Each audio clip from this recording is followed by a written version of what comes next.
Good morning. Well, it's morning here. By the time you see this, it won't be morning anymore. But I'm gonna take these glasses off because they tend to get dark and they look weird. Transitions, love them, but they're not the most pretty things. Anyway, I just wanted to give y'all a little bit of an update. It's taken me about a week to process some things that have occurred in my health. Sorry, I have a hair. Anyway, nothing major. It's just, I went back for my follow-up, lab work after about a month of being on budesonide, again, which is the targeted steroid, used for, mainly, colitis and Crohn's disease, but, also for autoimmune hepatitis. It's kind of the new wave of steroid that doesn't have as many side effects as prednisone. And thank God I've not had a lot of side effects. Very grateful for that.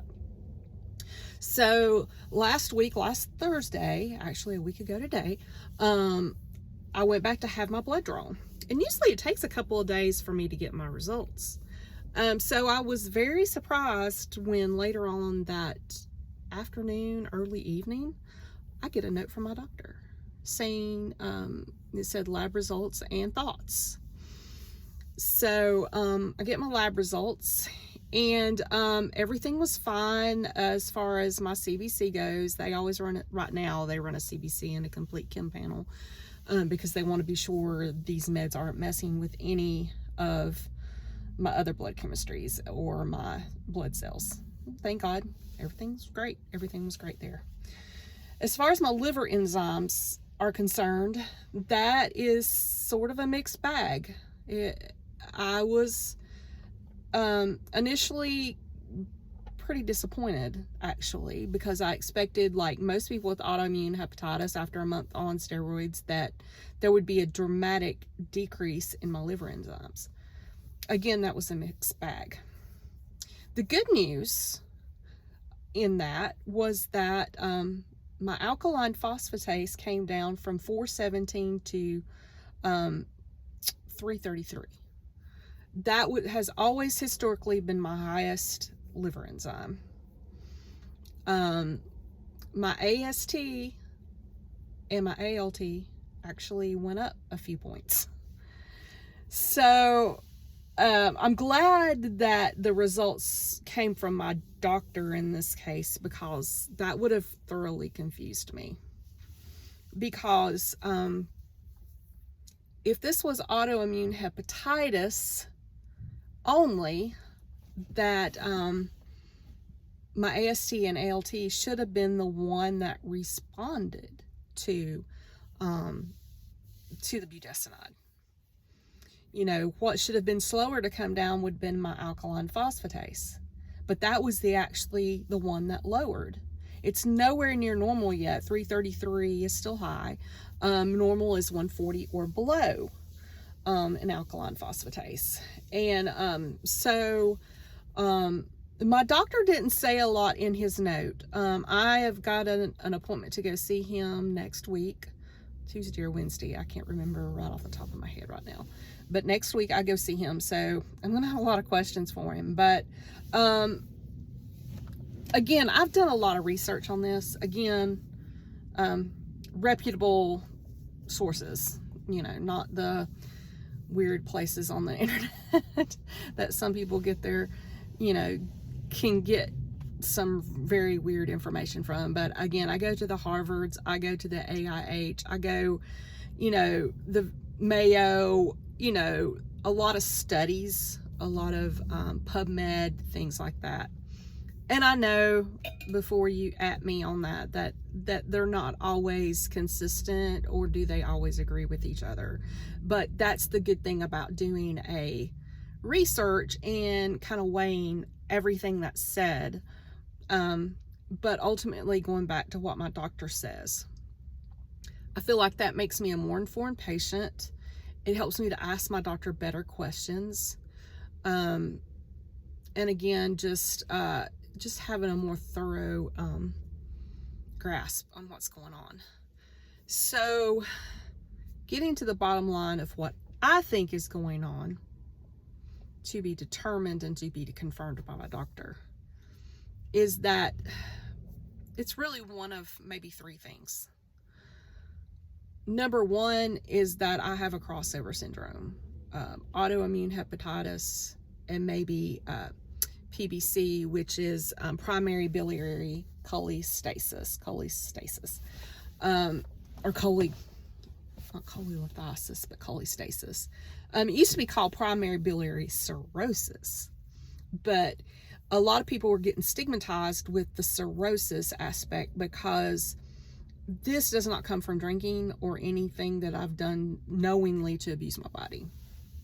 So most people now are found before it ever gets to cirrhosis level, are diagnosed, because this stuff shows up on routine lab work.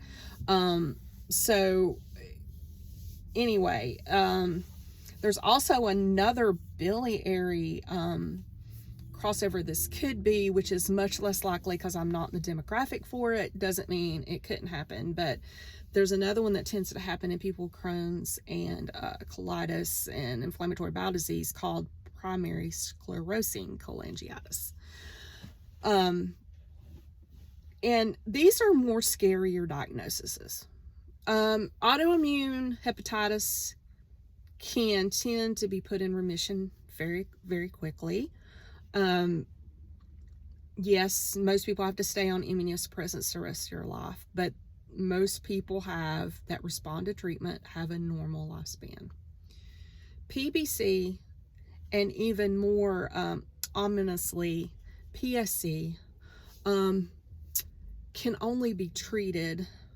I don't want to say palliative because it's not, most people are not near any type of terminal condition on this. But really, PBC cannot be put in remission because it is an inflammation of the biliary ducts that is not responsive to immunosuppressants as much. Again, this is where it gets in the weeds, and I don't want to get in the weeds with this. Not yet, anyway, until I talk to my doctor. PSC is more aggressive. It's more of an aggressive thing. It's actually, PSC is like a precancerous condition, honestly.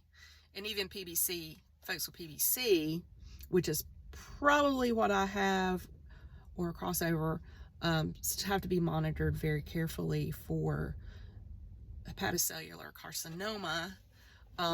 But usually it doesn't become more of an issue unless you get to the cirrhosis stage. Okay, I'm going to leave it at that. So to put it in layman's terms, I may have more of a biliary component, that my bile ducts are inflamed, which is thus making my liver inflamed. Thus, that's why my AST and ALT are a little bit elevated. But my alkaline phosphatase, which is the marker for the biliary disease, is much higher.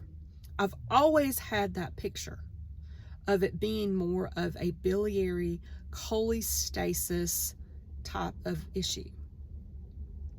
The two things that have kind of ruled that out, number one, the biggest thing is the fact that I don't have an antibody called the anti-mitochondrial antibody, or AMA. 95% of people who have PBC, which is mostly women, 40 to 70, are positive for AMA.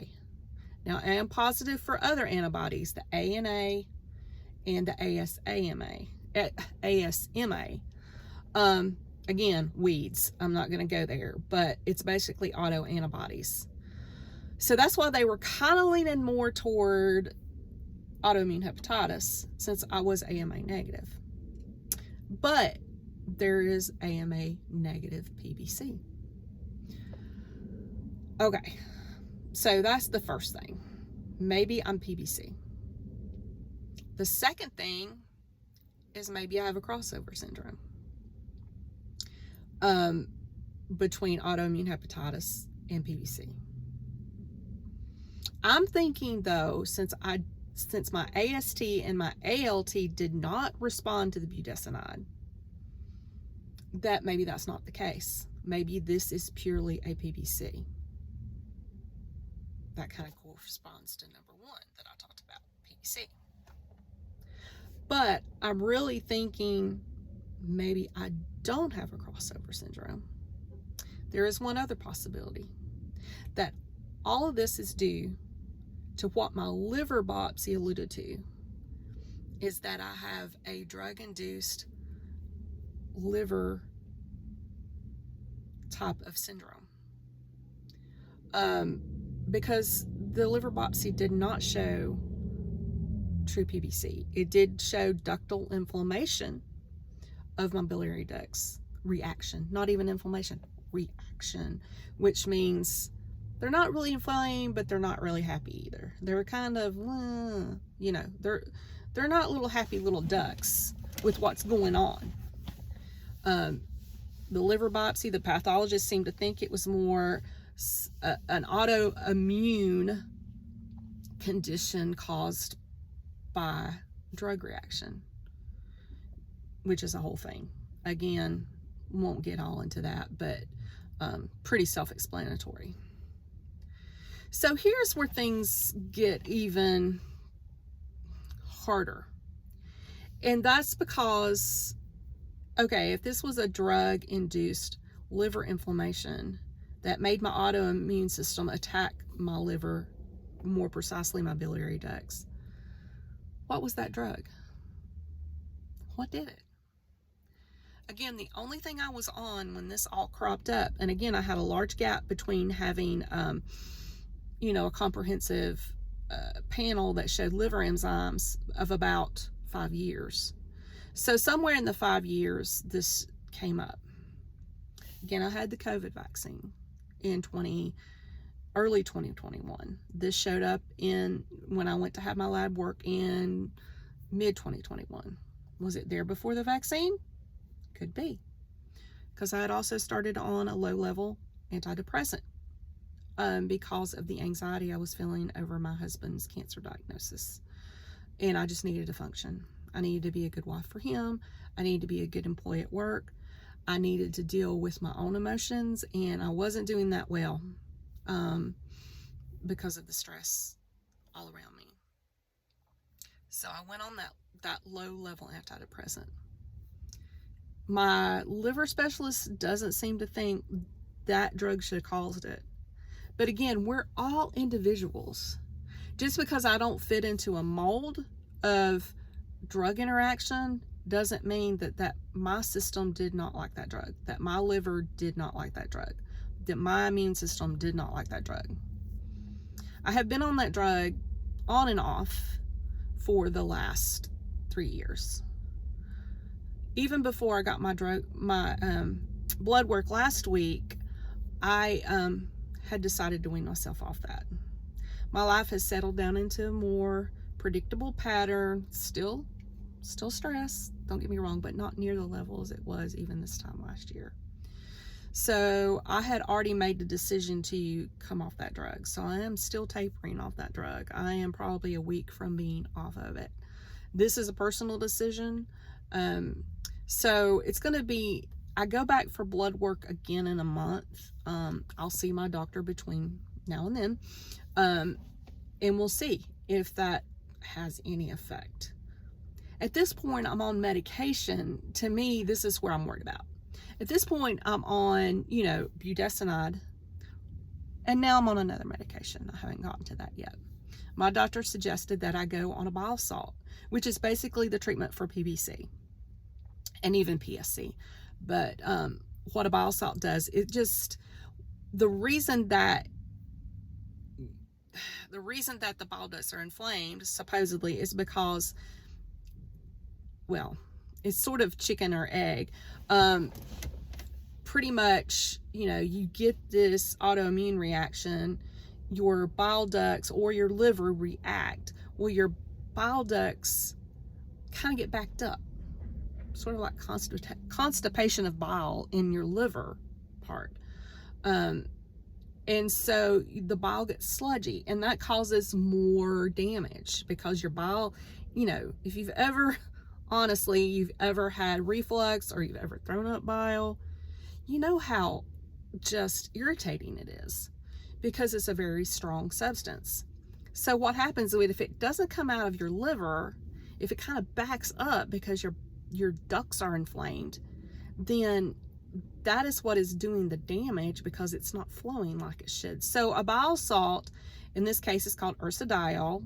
The brand name is Actigol. A lot of people take this for bile stones and stuff as people that don't want to have surgery for bile, for like have their gallbladder taken out. Sometimes will be prescribed this, but people with this kind of liver disease get prescribed this too. So as of Friday of last week, I started on ursodiol. So he wants to see if I have a reaction to ursodiol, as far as does it bring my alkaline phosphatase down more? Does it help lower my other liver enzymes? If that happens, it's going to point, again, it's gonna give more credence to the fact that this is a biliary disease. Do we know what caused it? Is it true PBC? Or is it because I had a drug interaction that made my autoimmune system attack my bile ducts? Is this a crossover? That's what I got to discuss with my doctor next week. So again, it gets so complicated because, you know, we're trying to throw all this stuff at the wall and see if it sticks, because I just do not fit the normal pattern for anything right now. But they know it's happening, so they're trying to figure out what the heck is happening with me. So I'm gonna leave it there. Again, more information to come next week. I'm just kind of vlogging it because I just want to get that out there, and interesting to see what the conversation with my liver specialist will be next week and see what his thoughts are. I have my own thoughts, but again, you know, my fear is I get caught in this kind of no man's land where they just kind of go, oh, we think you have PBC, or we think you have a crossover, so you need to be on all these medicines the rest of your life, which I won't be on the budesonide. That's another thing, is will they put me on an immunosuppressant in addition to the ursodiol?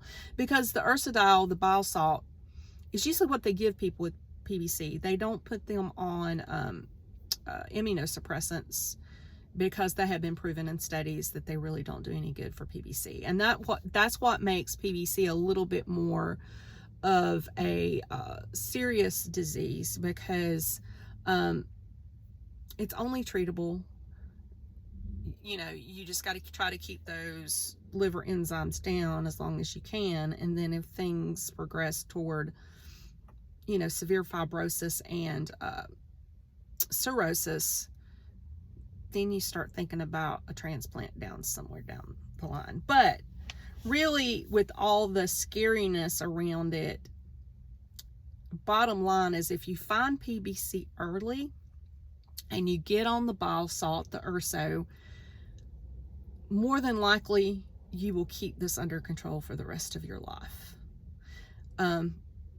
Honestly, the younger you're diagnosed with PBC, the more likely you are to have to eventually get a transplant, because the longer you're going to live, the more the disease will progress.